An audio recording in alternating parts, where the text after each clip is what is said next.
Welcome to Sikko Baltus, your founder and creative director based in The Hague, the Netherlands. Thanks, Marco, for having me. I'm a creative professional and work in the brand space, brand strategy to culture development, all the way to kind of a total brand experience. So really using guest journey design and guest experience in hospitality and events to manifest a brand DNA and to have a brand connect with its audience and together build a community based on the initiatives that they do together. That's kind of the spectrum I work in. I think we should just tell the audience where we met, because we actually met a while ago. I think it was 2006 when I think back of it. When I joined your school in Denmark for an Erasmus exchange. So like a four month, I guess, semester joining in the design school in Denmark, which was a really nice experience. And then, we met again in New York. So that was really cool. Really nice to be able to work together in New York again. So then the world is then so small, right? So that's really It is so small, and I remember we worked on some cool projects at Design School in Kolding. I just wanted to first introduce this podcast and also explain why you are a great guest on this episode. I started this to highlight the value of design for businesses and highlighting the value of human collaboration in a world with technology and AI making it easier than ever to not include humans. So this is going to be a conversation about humans, event design, activations in physical spaces, the customer journey. You're going to talk something about the heartbeat, and you're going to talk about something about the value of in-person events. First, could you explain to me why you chose to go to Denmark? Because the Netherlands have a lot of great design schools. I remember that at the art academy that I did, it was very conceptual based on a social level and kind of looking at what design could mean to a society. And it was very, I guess, ideation based, conceptual. And I remember meeting some Danish students that were in our school. And I noticed that their education was far more down to the detail of the practical execution. And I figured there was a gap at that time that I did not kind of drill down yet. The interaction with the international students was really nice. And then I figured if that school has such a different approach to our profession, it'd be so nice to kind of, create 1 + 1 is 3. By doing an exchange in Denmark and really delve into the detail of design and how to execute a design proposal and what that process looks like, far more than conceptual ideation and I guess more rough ideas in that time of education towards, translate it now to a finessed product. Would you elaborate a little bit on your own personal journey within design? First and foremost, I'm a graphic designer by trade, really learning to, in the old days, learning how to kind of translate a message visually and shaping your communications in a compelling way. I suppose in the 2D world, print, flat graphics, but also the digital platforms, website design in the old days. And over time, I always try to step into a conversation early, which we are really understanding, okay, why are we doing this communication piece or why are we communicating this to our audience? Moving towards a brand strategy space, really thinking about what it is that a client or a company wants to achieve with a certain initiative. When I lived in Australia, which kind of came about personally, had the opportunity to move down there. I worked for an agency that was kind of specialized in employee branding, and we really worked on how to engage employees. And so, what are the tactics that you can do there to connect with your talent, either attract new talent, whether that's graduate recruitment campaign or attract more senior experts, and to connect them between an employer and their personal ambitions and their lifestyle combination. And I did a lot of more commercial lifestyle brand work towards point of sale, physical space at commercial spaces like retail or cultural events. And those two together, one was really delving into the human emotion and the cultural connection, and the other very much in the experiential aspect of how to experience a brand. And those two, made sure that I became stronger in the event space. And in the end, that led to general guest experience, where I moved slowly into hospitality space. So, what's the hotel journey from a promise you make online? I often say that I look after guest experience from booking journey to guest experience. So both the digital journey as well as the physical journey once someone arrives at location. Can you elaborate a little bit about where design can have an impact beyond design? I think first and foremost, design is a means to an end. Where I see the strong value in it is to create an environment where people feel connected. So whether that's a communication piece and people resonate with the story, or if it's a space that people feel comfortable or welcome to kind of be part of that environment. And so I think from a cultural perspective, or for example, take the workplace or a certain event, even hospitality, it's very much creating a comforting sense of belonging, where people are like, hey, I see myself here. I'm in the right place.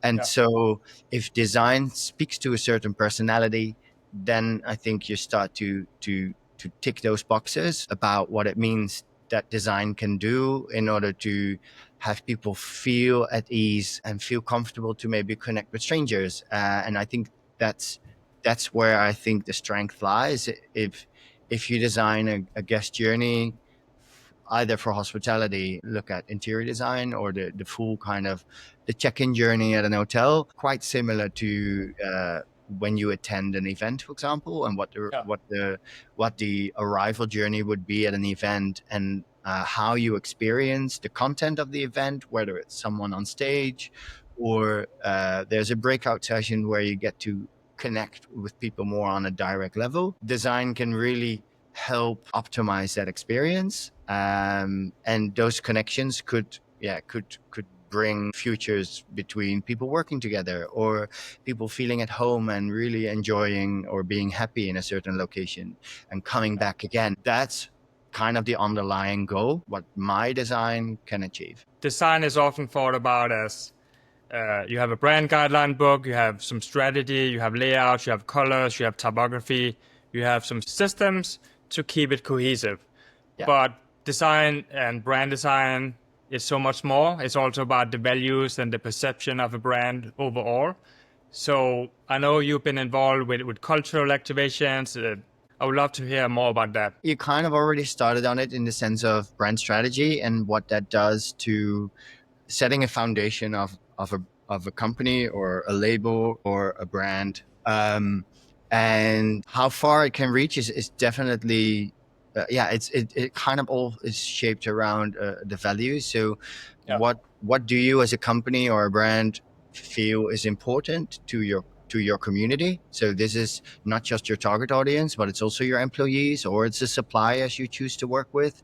For example, your whole value chain in terms of, for example, if you are a coffee brand, where does the coffee come from? How do your local suppliers in, I don't know, Latin America, how do they look after their employees there? And do I contribute to the well-being of them as a whole ecosystem? And so ultimately there is a perception of what we can do as an entity, but also as a community, and so you can definitely pave some do's and don'ts. I guess you see that a lot in tone of voice, but in the end you can also write out some ambitions that you have in do's and don'ts of actions that you do, or what do you collectively agree that your interests are that feed the personality that you are of the people that work there. For example, there is much broader opportunity for a brand to connect with an audience if you have kind of a shared interest. So this could be something completely out of what you do as a business and what your point of difference might be, or your unique selling point. In the end, I think brands are a living and a breathing breathing thing. And so how do you cultivate that lifestyle, those values, and that can go quite far. I've heard you mention terms that I hadn't heard about before: energy curve and Bleisure. Could you explain what those terms mean? Because I'm sure there's more people that don't know what that means. I think the strong point in the design process of a certain event or an hospitality experience is to be one step ahead of. You want to make the check-in journey a seamless process, that there's no room for error and a minimum frustration of the logistical part of, oh yeah, I signed up online, and how did that go? It should be an easy flow where I can fill in my name, and so there's a whole design process in that digital journey.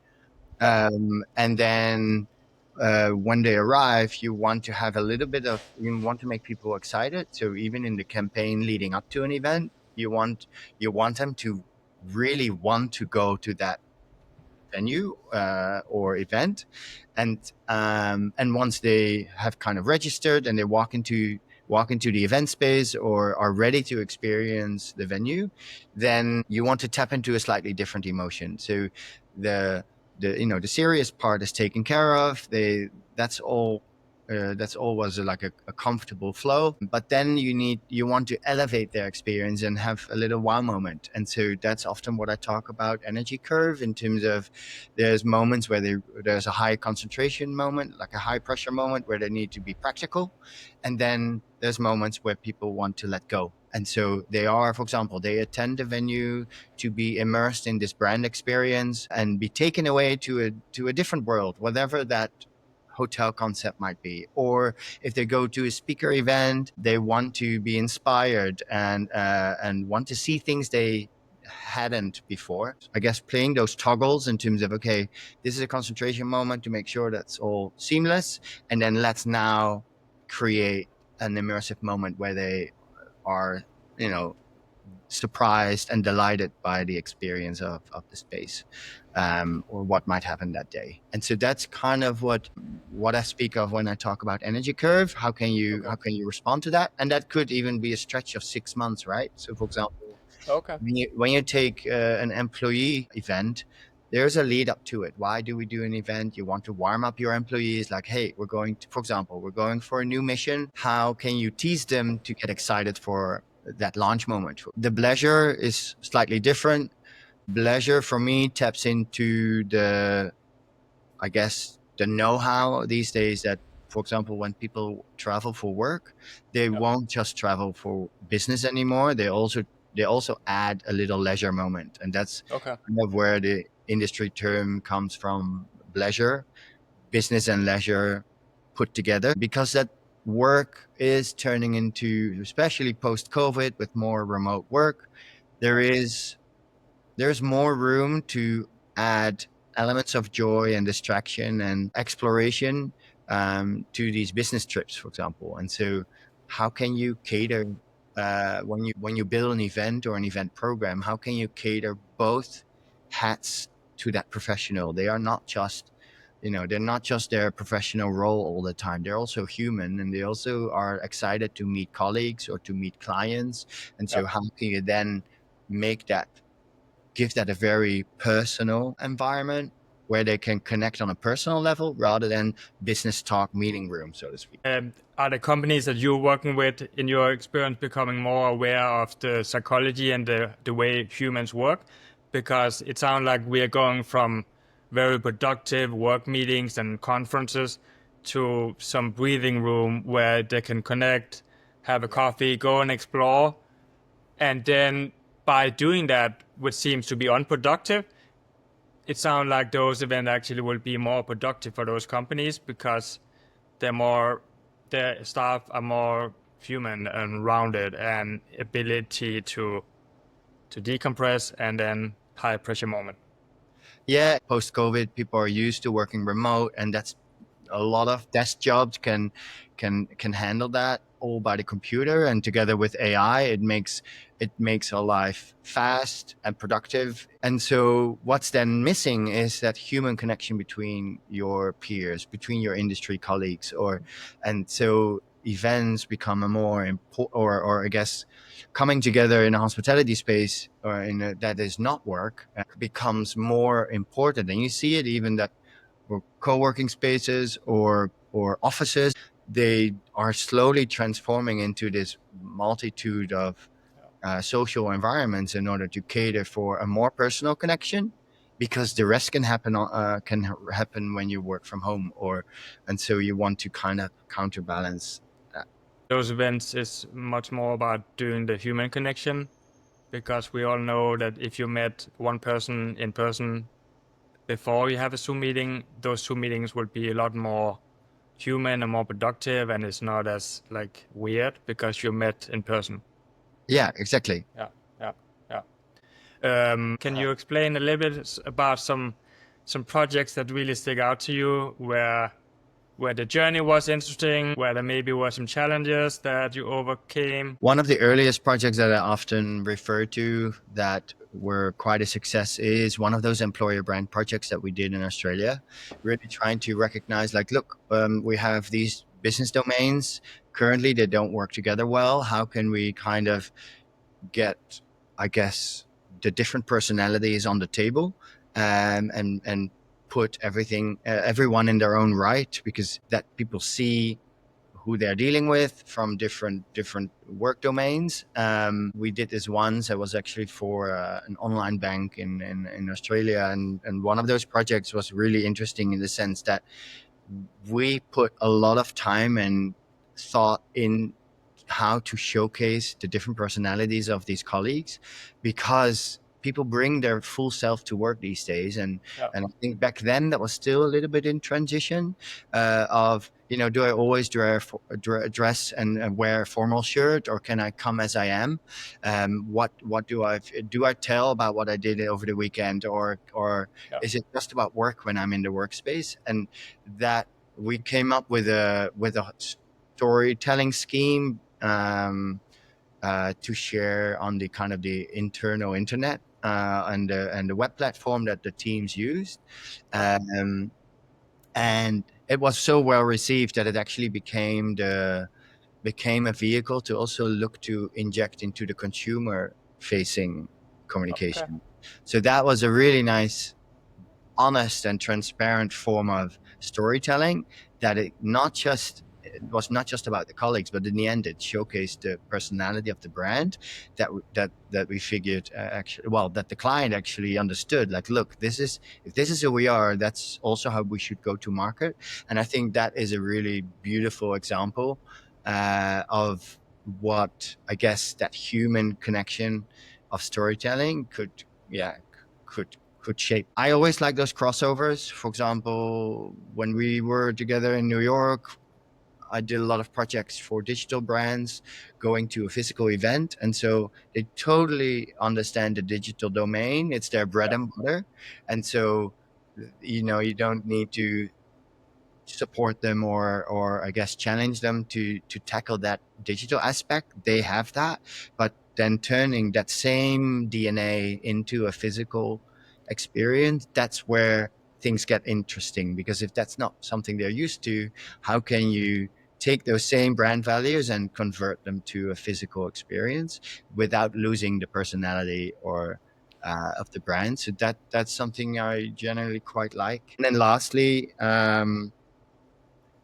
whether it's an hotel event, connecting with local culture and bringing multiple brands or personalities, like local influencers of local heroes, bringing them together. And then you need to find a way, how can I guard the brand DNA of the hotel, but also inject the local community and the local culture, and marry those two together, and then where can you break the rules of the brand book, so to speak, in order to infuse and allow space for the local culture to kind of bloom. And I think that those kind of examples, are my favorite.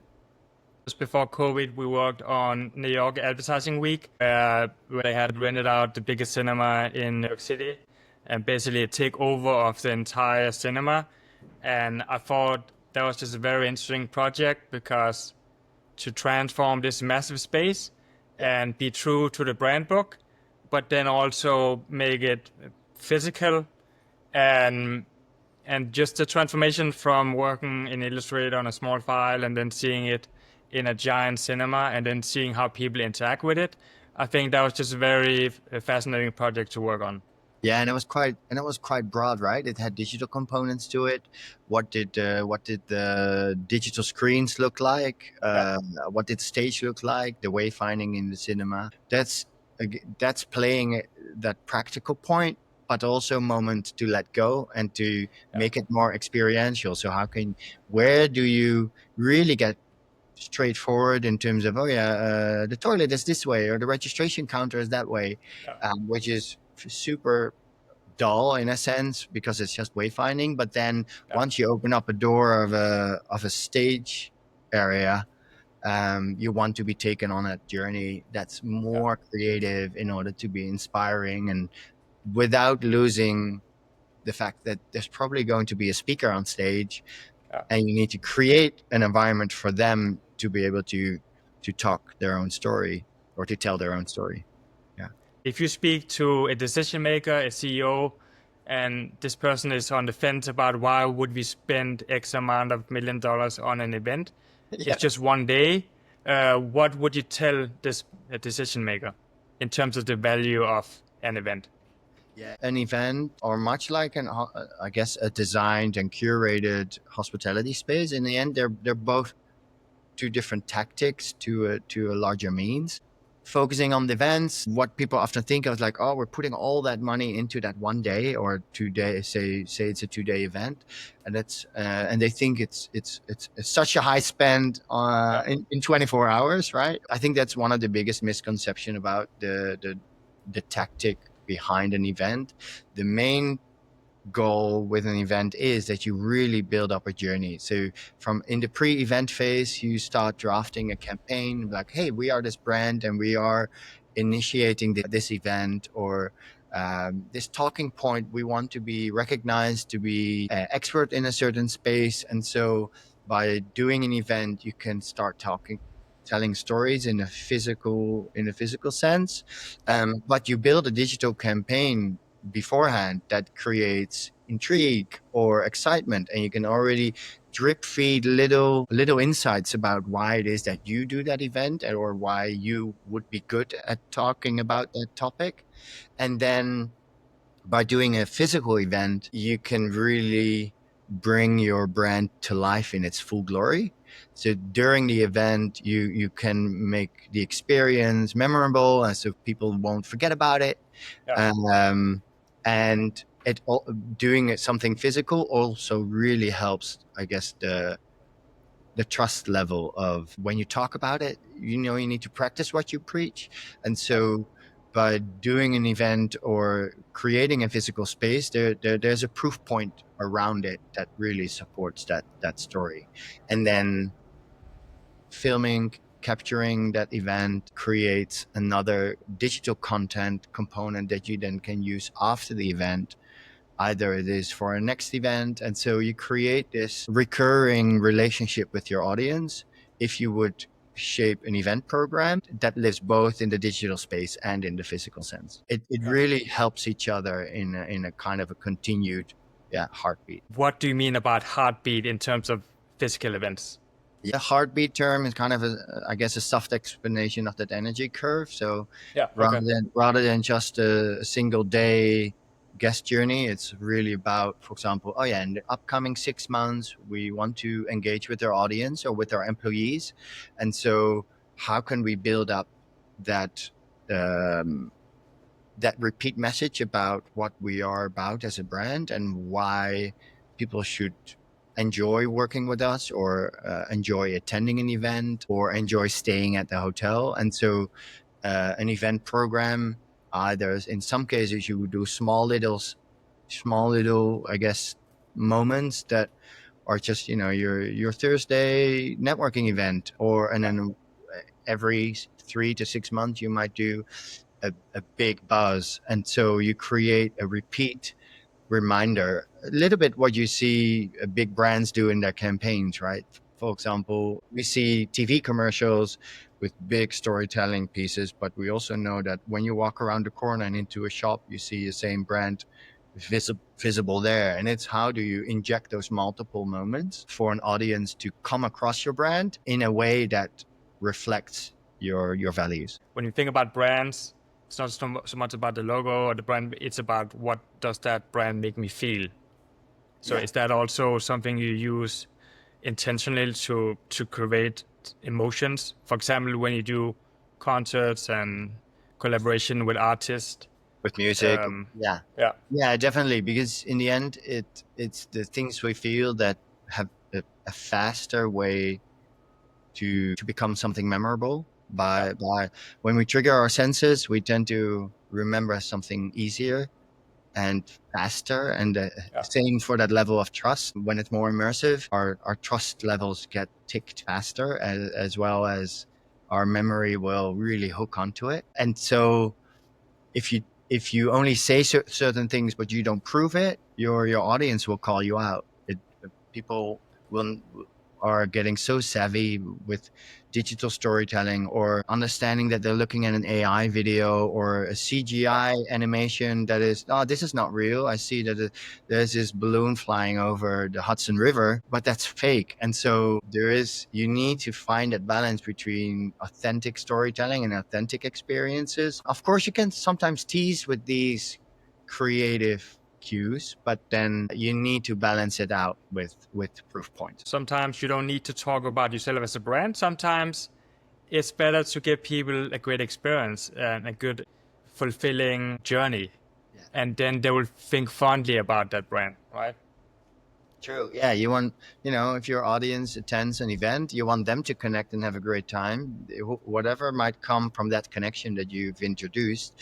You're like a hotel, for example, they have a beautiful rooftop bar, and so people walk over and they have a great time with the cocktail and the sunshine, with the music in the background, and they look at this beautiful art piece on the wall, and they talk about it together, and they're kind of unwinding and not talking about work, and their social connection speeds up 3 times more because they have a few laughs. And they think about it. Oh, this hotel was great, or this restaurant was great, and then they come back another time and bring other friends. And so it is a very soft version of making a connection with your audience rather than telling what you're about. If you always tell these things like, yeah, we know. I'll read it in an advertising report. So yes. with hotels, I've designed events, but then indeed, definitely more like on the restaurant space, I've designed more like destinations. Either it was an event destination or a permanent. And I think often when you are talking with a venue owner, it is indeed, are we designing something permanent, or are we designing something seasonal? Are we making slight tweaks to this venue to kind of resurface on an earned news article, for example, like, hey, this rooftop is doing something new. And so how can you either tweak an existing design, refresh it, or create eyeballs for it that people notice it?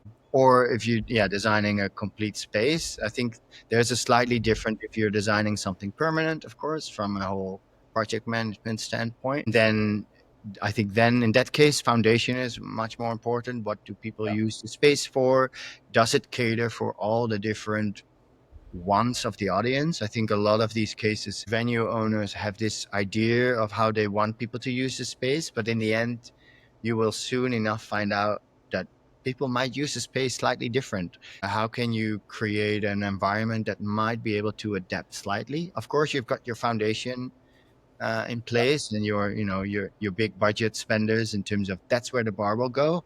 But then around it, you can think of how can it create little pockets of a lounge area or a more active and social space. And is this an event friendly space to host groups, or is it all very much date night, table for two kind of space? And I think those kind of decisions is a slow process to understand where is this venue, who's likely going to be using the space, and what's the purpose of the space. And that's definitely a bit of a process.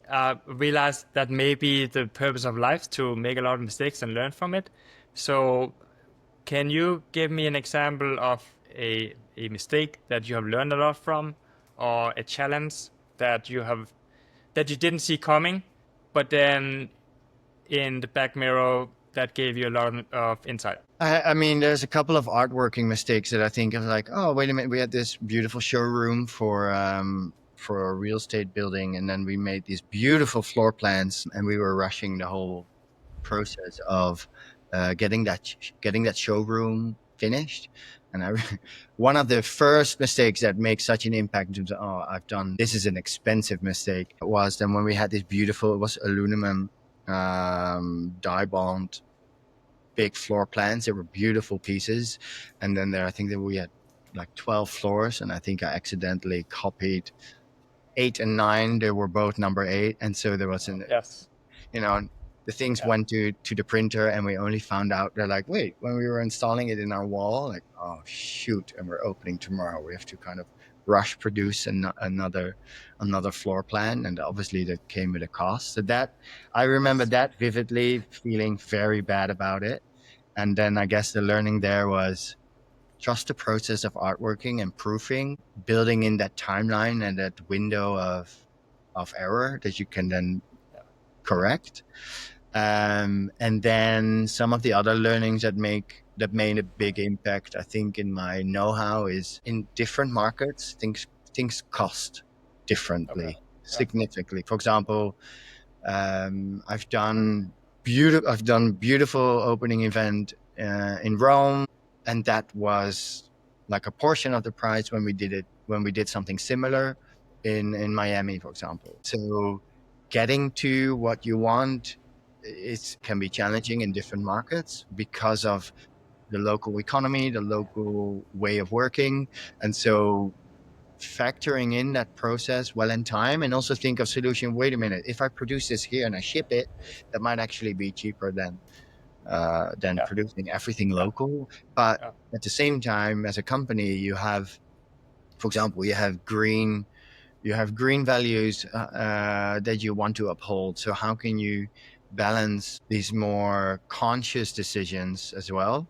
I think there's just so many factors between different stakeholders. So yeah, everything is very much about the planning and making sure that you have conversations well in advance to maneuver all those decisions along the process. I think with three-dimensional projects, it means that you have 3 times more decisions to make. So start early, have conversations, and speak to all the stakeholders, because yes, you might kind of be in control of an overview, but in the end, the stakeholders could be the expert of a certain aspect that you roughly know the detail about, but they can definitely shine a different light. Sikko, is there anything else that you wanted to touch on that you feel we haven't spoken about in terms of physical spaces, age of AI, how to bring people together? I think it's that it is all kind of connected. And so the digital world is a means towards a physical world, and the physical world towards a digital. We are so, the digital domain is such a daily part of our lives. So you need to work both disciplines in order to connect with your audience, and to also make design decisions that some practical things are taken care of in the digital journey, in terms of getting the information in front of your audience, and then you can do the experience once they arrive at venue. But you want to tease maybe a little bit in that experience, so you need to think in ways how to reflect a certain personality in both the digital platform and physical.